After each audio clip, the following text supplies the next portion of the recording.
অবশ্যই সততার এই যে চ্যালেঞ্জ, আমরা চ্যালেঞ্জ নিয়ে 173 জন নিয়োগ দিয়েছি। এক একটা আপনারা জানেন বাংলাদেশের সরকারি বেসরকারি বিভিন্ন নিয়োগে অনেক ঘটনা রটনা অনেক কিছু ঘটে। আমি স্বচ্ছতা থেকে সব আমার কয়েক শত কোটি টাকার এখানে ক্রয় কার্যক্রম হয়। এই শত শত কোটি টাকার ক্রয়গুলোকে আমরা স্বচ্ছতার সাথে আমরা ক্রয় করেছি। নিয়োগটা আমরা স্বচ্ছতার সাথে নিয়োগটা আমরা স্বচ্ছতার সাথে করেছি। স্বচ্ছতা সততার যে আনন্দ, এটি যারা না পেয়েছে তারা বুঝবে না।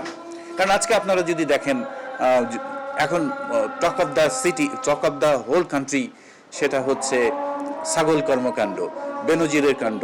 তারা এখন এত সম্পদ করে কিন্তু তারা কেউ দেশে নাই, শান্তিতে নাই, পরিবার নিয়ে সন্তানদের নিয়ে অসম্মানজনক অবস্থায় থাকছে। আমার ঢাকা শহরে একটা ফ্ল্যাট নাই, বাড়ি নাই, কোনো প্লট নাই, আমি নামে বেনামে এগুলো কোনোটাই করতে পারিনি, করি নাই, করা উচিত মনে করি নাই। আমার সন্তানরা শিক্ষিত হয়েছে, তারা দেশের সম্পদ হবে, তারা উচ্চশিক্ষিত হলে তারা আমার জন্য গর্বের হবে, দেশের জন্য গর্বের হবে। সুতরাং সততার পুরস্কার আল্লাহই দেন।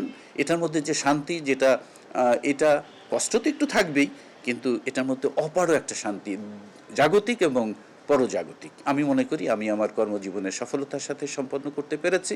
দীর্ঘ 33.5 বছর আমি এখনও চশমা ছাড়া সব কিছু কাজ করি, দেখি।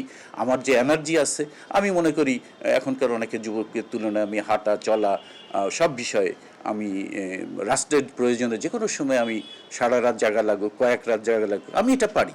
এটা আমি মনে করি মহান স্রষ্টা আমার প্রতি তার রহমত হিসেবে দিয়েছেন, এবং এটা আমি সততার আমি তার প্রতিদানই মনে করি। সুতরাং আমার মানসিক বল, আধ্যাত্মিক শান্তি সব মিলে আমি একজন সফল মানুষ মনে করি সরকারি কর্মী। কারণ এর আগে আমি ঢাকা বিশ্ববিদ্যালয় পড়ার শেষেই অনেক উচ্চ বেতনের চাকরি পেয়েছিলাম।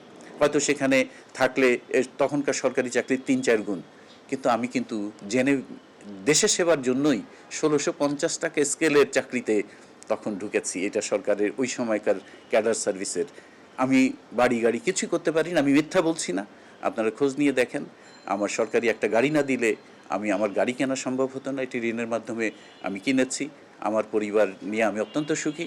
আমার স্ত্রী একজন বীর মুক্তিযোদ্ধার কন্যা, সবসময় সে কিন্তু নেপথ্য থেকে, ইভেন আমি কখনো অফিসে করলে, ঢাকায় যখন অগ্নিকাণ্ডের ঘটনা, আমাকে অনেক সময় ফোন দিয়ে বলেছে তুমি অফিসে কী করো, ঢাকা শহরে এখন অমুক জায়গায় এত আগুন লেগেছে, তুমি সেখানে যাও। আমরা দেখেছি সেই কাজগুলো, আমি তার সহায়তা পেয়েছি। আমি অতিরিক্ত সময় কোনো দিন একদিনের ফাইল আরেক দিন নেই, প্রতিদিনের আমি আমার যে কর্মকাণ্ড ছিল সেটি আমি শেষ করার চেষ্টা করেছি। আমার কোনো ফাইল পেন্ডিং আমার টেবিলে ছিল না, আমার এখানে কারো ঘুরতে হতো না, আমি আমার রুটিন মতো কাজ আমি করার চেষ্টা করেছি। সেই দিক থেকে আমি মনে করি সরকারি কর্মকর্তা এবং সরকারি আমার যে কর্মজীবন, এটি আমি সফলভাবে সম্পন্ন করতে পেরেছি। আজকে আমার আনন্দ যে আমার সহকর্মীরা তারা সম্মান জানিয়ে আজকে আমাকে নিয়ে বসবে। আমি হয়তো এটার যোগ্য না, আমার ঘাটতি ছিল, আমার ব্যর্থতা ছিল, তাদের সবাই সহায়তা আমি কিছু কাজ করার চেষ্টা করেছি দেশ সেবার জন্য। আমি মাঠ পর্যায়ে সুদীর্ঘ সময় কাজ করেছি, যে সমস্ত উপজেলা বা মাঠ পর্যায়ে জেলায়, সেখানেও সাধারণ জনগণকে নিয়ে কাজ করছি। আমার ভাবনা চিন্তা সাধারণ জনগণকে কেন্দ্র করেই ছিল, এটি থাকবে। এবং তাদের দোয়ার বরকতে আমি এখনও সুস্থ আছি, আমি ভালো আছি। আমি আপনাদেরকে ধন্যবাদ জানাই আমার সকল কর্মে আপনাদের সহযোগিতা করার জন্য।